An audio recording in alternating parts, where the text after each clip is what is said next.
Hello friend, आज हम पर्यावरण से रिलेटेड छठा टॉपिक पढ़ेंगे जो यूपी टेट के एग्ज़ाम में सबसे ज़्यादा पूछा जाता है और ये सब कंपटीशन के लिए कंपलसरी है।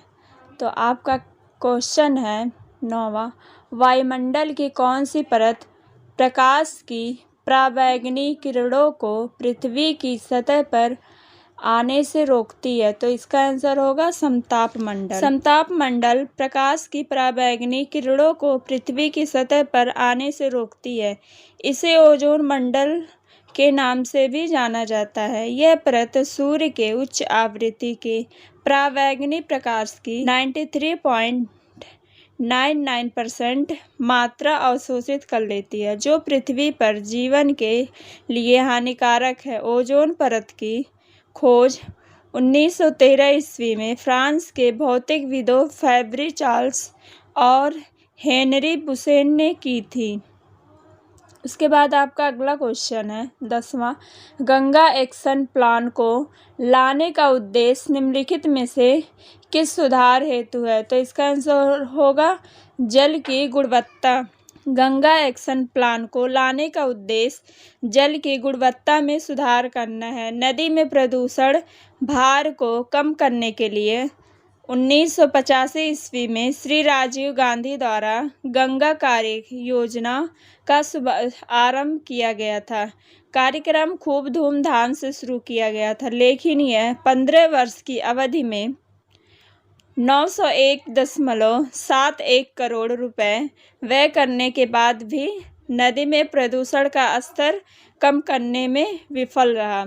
उसके बाद आपका अगला क्वेश्चन है 11वां, निम्नलिखित में से कौन सा वृक्ष जैविक कीटनाशक का उत्पादक है? तो इसका आंसर होगा नीम।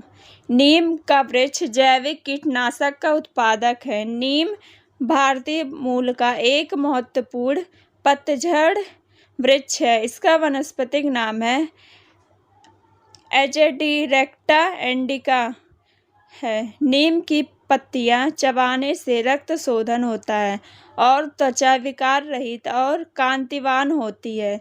इसके अतिरिक्त नीम की छाल का लेप सभी प्रकार के चर्म रोगों और घावों के निवारण में सहायक होता है। उसके बाद आपका अगला क्वेश्चन है प्लेग है। इसका आंसर होगा जीवाणु जनित बीमारी। प्लेग एक जीवाणु जनित बीमारी है। यह एक संक्रामक रोग है जो पास्टरयूरेला पेस्टिस नामक जीवाणु के लिए फैलता है। इससे मानव का फेफड़ा प्रभावित होता है। चूहा प्लेग रोग का वाहक है, मतलब चूहे के द्वारा ही प्लेग रोग होता है। इसका अन्य नाम ब्लैक डेथ टाउन पेस्ट भी है। आदमी को यह रोग प्रत्यक्ष संसर्ग अथवा पिस्सुदंश से लगता है। यह तीव्र गति से बढ़ता है। यह कभी कभी निमोनिया का रूप धारण करता है। उसके बाद आपका अगला क्वेश्चन है गैसीय अपशिष्ट है। इसका आंसर होगा लकड़ी कोयला से जलने वाला धुआं। गैसीय अपशिष्ट वे पदार्थ होते हैं जो किसी अन्य पदार्थ के अपशिष्ट होते हैं तथा गैसीय रूप में होते हैं तथा इससे पर्यावरण में प्रदूषण होता है, जो मुख्यतः वायु प्रदूषण का कारण बनता है।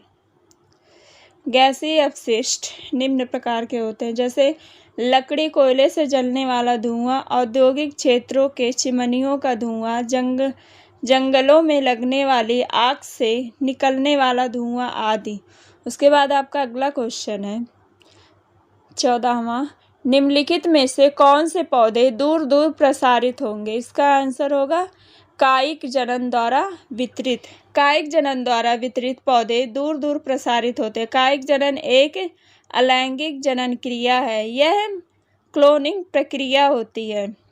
इसके बाद आपका अगला क्वेश्चन है 15वां, जब एक जीव लाभ लेता है बगैर दूसरे सहवासी जीव को प्रभावित किए तो कहलाता है? उसका आंसर होगा सहभोजी।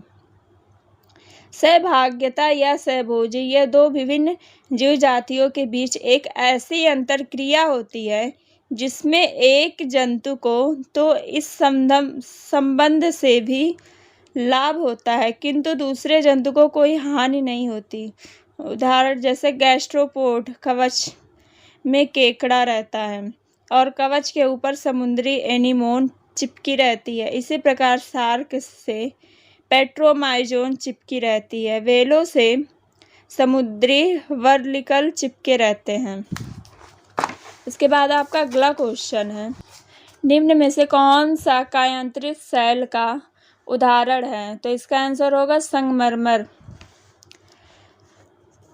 जब ज्वालामुखी क्रिया के फलस्वरूप तत्व मैग्मा बाहर निकलता है तो मैग्मा के संपर्क क्षेत्र की चट्टानें रूपांतरित हो जाती हैं। इस प्रकार से रूपांतरण के कारण चूना पत्थर संगमरमर में परिवर्तित हो जाता है। चूना पत्थर अवसादी तल छठी परतदार चट्टानें का उदाहरण है। उसके बाद आपका अगला क्वेश्चन है 17वां, राज्यसभा में होने वाली सभाओं की अध्यक्षता कौन करता है? इसका आंसर होगा उपराष्ट्रपति। राज्यसभा भारतीय लोकतंत्र की ऊपरी प्रतिनिधि सभा है। इसमें 250 सदस्य होते हैं, जिनमें 12 सदस्य भारत के राष्ट्रपति द्वारा नामांकित होते हैं तथा अन्य 238 सदस्यों का चुनाव होता है। राज्यसभा में सदस्य 6 वर्ष के लिए चुने जाते हैं, जिनमें से 1/3 सदस्य 2 साल में सेवानिवृत्त होते हैं। भारत के उपराष्ट्रपति राज्यसभा के पदेन सभापति होते हैं। सभापति का कार्यकाल 5 वर्ष का होता है। उसका चुनाव अप्रत्यक्ष निर्वाचन द्वारा किया जाता है, जिसमें दोनों सदनों के सदस्य हिस्सा लेते हैं। उसके बाद आपका अगला क्वेश्चन है 18वां, निम्न में से किस मिट्टी का विस्तार भारत के सर्वाधिक क्षेत्र पर है? इसका आंसर होगा जलोढ़ मिट्टी। भारत के सर्वाधिक क्षेत्रों पर जलोढ़ मिट्टी का विस्तार है। भारत के भूभाग के लगभग 40 से 45% भाग पर जलोढ़ मिट्टी पाई जाती है। जलोढ़ मिट्टी का निर्माण नदियों द्वारा बहाकर लाई गई मिट्टी से होता है। इस मिट्टी में पोटास, फास्फोरिक अम्ल, चूना व कार्बनिक तत्वों की अधिकता होती है, परंतु इसमें नाइट्रोजन व ह्यूमस की कमी पाई जाती है। यह मिट्टी कृषि के लिए सर्वाधिक उपयुक्त होती है। उसके बाद है आपका अगला क्वेश्चन 19वां, जो शाकाहारी जंतु भोजन के लिए हरे पेड़ पौधे पर निर्भर रहते हैं? इसका आंसर होगा प्रथम चरण उपभोक्ता। पौधा जो आपका होता है वो उत्पादक होता है, तो उत्पादक को प्रथम श्रेणी के उपभोक्ता खाता है। तो जैसे टिड्डा, पहले वीडियो में हमने बताया था, टिड्डा खाता है घास को, तो वो प्रथम उपभोक्ता होता है। तो टिड्डा शाकाहारी होता है, तो प्रथम उपभोक्ता, प्रथम चरण के उपभोक्ता जो है शाकाहारी होते हैं, क्योंकि वो घास फूस खाते हैं। उसके बाद अगला क्वेश्चन है 20वां, भूकंप की तीव्रता नापने के यंत्र को क्या कहते हैं? तो इसका आंसर होगा सिस्मोग्राफ। भूकंप की तीव्रता मापने के लिए सिस्मोग्राफ नामक यंत्र का प्रयोग किया जाता है। इस यंत्र में रिएक्टर पैमाने का प्रयोग किया जाता है, जिसमें 0 से 9 अंक तक चिह्नित होता है तथा प्रत्येक बढ़ता हुआ अंक भूकंप की बढ़ती हुई तीव्रता को प्रदर्शित करता है तथा अगला अंक पिछले अंक से 10 गुना अधिक भूकंप की तीव्रता बताता है। उसके बाद अगला क्वेश्चन है 21वां, सूर्य से निकटतम ग्रह कौन है? तो इसका आंसर होगा बुध।